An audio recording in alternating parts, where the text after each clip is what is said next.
भारत आज दुनिया का सबसे युवा देश कहलाता है। करीबन 65% आबादी 35 साल से कम उम्र की।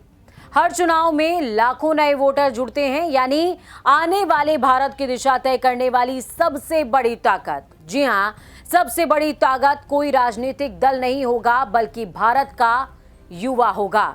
नमस्कार, आप देख रहे हैं प्राइम न्यूज का डिजिटल प्लेटफॉर्म। मैं हूं आपके साथ पूजा मोहन पांडे, और यही वजह है कि आज हर राजनीतिक दल की नजर युवाओं पर बनी हुई है, क्योंकि युवा फैक्टर ही बड़ा फैक्टर है। कोई रोजगार की बात कर रहा है, कोई स्टार्टअप की बात कर रहा है, कोई स्किल डेवलपमेंट की बात कर रहा है, तो कोई मुफ्त लैपटॉप, स्कॉलरशिप और भत्तों की बात कर रहा है। लेकिन सवाल यह है कि क्या युवाओं को सिर्फ वोट बैंक की तरह देखा जा रहा है, या वास्तव में उनकी समस्याओं का समाधान भी किया जा रहा है।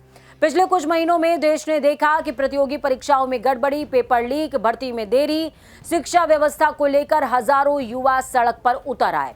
उनका गुस्सा किसी एक राज्य तक सीमित नहीं था। उत्तर प्रदेश से लेकर झारखंड, बिहार, दिल्ली और कई दूसरे राज्यों तक युवाओं ने एक ही बात कही, हमें राजनीति नहीं, अवसर चाहिए। इसी माहौल में राष्ट्रीय स्वयं सेवक संघ के प्रमुख मोहन भागवत का बयान आया। उन्होंने कहा, प्रदर्शन करने वाले युवा एंटी नेशनल नहीं हैं, उनकी बातें नहीं सुनी गई हैं। विरोध लोकतंत्र का हिस्सा है, विद्रोह नहीं है। ये बयान इसलिए चर्चा में आया क्योंकि पिछले कुछ सालों में आंदोलन कर रहे युवाओं को अक्सर राजनीतिक नजरिए से देखा गया। लेकिन भागवत ने कहा, हर असहमति राष्ट्र विरोध नहीं होती। अब सवाल ये है कि ये बयान किसके पक्ष या विपक्ष में है। असल सवाल ये है कि क्या देश की राजनीति अब ये मानने लगी है कि युवा सिर्फ तालियां बजाने वाली भीड़ नहीं, बल्कि सवाल पूछने वाली पीढ़ी है। आज अगर राजनीति को देखें तो लगभग हर बड़ा नेता युवाओं तक पहुंचने की कोशिश कर रहा है।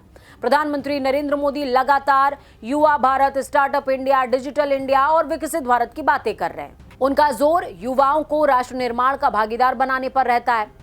लोकसभा में नेता प्रतिपक्ष राहुल गांधी लगातार रोजगार, शिक्षा, परीक्षा प्रणाली और युवाओं के अधिकारों को अपने अभियान का मुख्य मुद्दा बनाते नजर आ रहे हैं। विश्वविद्यालयों और छात्रों के बीच उनकी सक्रियता भी बढ़ी है। समाजवादी पार्टी के अखिलेश यादव भी भर्ती परीक्षाओं, बेरोजगारी और युवाओं के भविष्य को लेकर सरकार पर सवाल उठाते नजर आ रहे हैं। उनकी राजनीति भी युवा मतदाता के अहम केंद्र के तौर पर नजर आती है। आम आदमी पार्टी शिक्षा मॉडल और सरकारी स्कूलों को अपनी सबसे बड़ी उपलब्धि बताता है। युवाओं और छात्रों को जोड़ने की कोशिश उनकी रणनीति का हिस्सा रही। कांग्रेस हो, भाजपा हो, क्षेत्रीय दल हो या फिर नए राजनीतिक संगठन, लगभग हर कोई युवाओं के बीच अपनी जगह बनाना चाहता है। लेकिन सवाल फिर भी वही है, क्या चुनाव खत्म होने के बाद भी युवा उतने ही इंपॉर्टेंट रहते हैं? युवाओं की सबसे बड़ी चिंता क्या है? पहली, रोजगार; दूसरी, पारदर्शी भर्ती प्रक्रिया; तीसरी, बेहतर शिक्षा; चौथी, स्किल और अवसर; और पांचवी, सरकारों से समय पर जवाब मिलना। जेनजी की सबसे बड़ी खासियत यही है कि वो सवाल पूछती है, वो किसी भी विचार को आंख बंद करके स्वीकार नहीं करती। वो डेटा देखती है, तथ्य देखती है और सोशल मीडिया के जरिए अपनी राय बनाती भी है। यही बात मोहन भागवत ने कही भी। उन्होंने माना कि पहले की पीढ़ियां बड़ों की बात मान लेती थीं, लेकिन आज का युवा हर बात का तर्क चाहता है। उन्होंने इसे भारतीय परंपरा के शास्त्रार्थ से जोड़ते हुए कहा, सवाल पूछना विद्रोह नहीं, बल्कि संवाद का हिस्सा है। ये बात केवल संघ के लिए नहीं, बल्कि पूरी राजनीतिक व्यवस्था के लिए एक संदेश है। आज का युवा किसी पार्टी का अस्थायी समर्थक नहीं है। वो प्रदर्शन देखकर फैसला करता है। वो सोशल मीडिया पर नेताओं से सीधे सवाल करता है। वो 5 साल पुराने वादे भी याद रखता है और नई घोषणाओं की तुलना भी करता है। इसीलिए 2029 का चुनाव शायद केवल जाति, धर्म और क्षेत्र का चुनाव नहीं होगा। ये रोजगार, शिक्षा, कौशल और अवसर, साथ में भविष्य का चुनाव हो सकता है। युवाओं को अब केवल भाषण नहीं चाहिए, उन्हें भर्ती चाहिए। उन्हें परीक्षा में ट्रांसपेरेंसी चाहिए, समय पर रिजल्ट चाहिए, उन्हें गुणवत्तापूर्ण शिक्षा चाहिए, उन्हें ऐसा सिस्टम चाहिए जहां मेहनत का रिजल्ट मिले। यही वजह है कि हर राजनीतिक दल आज युवाओं तक पहुंचने की कोशिश कर रहा है, क्योंकि सभी जानते हैं भारत का भविष्य वही तय करेगा जो भारत के युवाओं का भरोसा जीतेगा। लेकिन भरोसा भाषणों से नहीं बनता, भरोसा फैसलों से बनता है, भरोसा अवसरों से बनता है और भरोसा ट्रांसपेरेंसी से बनता है। और सबसे ज्यादा भरोसा तब बनता है जब व्यवस्था युवाओं की बात सुनती है। मोहन भागवत के बयान को इसी संदर्भ में देखा जा रहा है।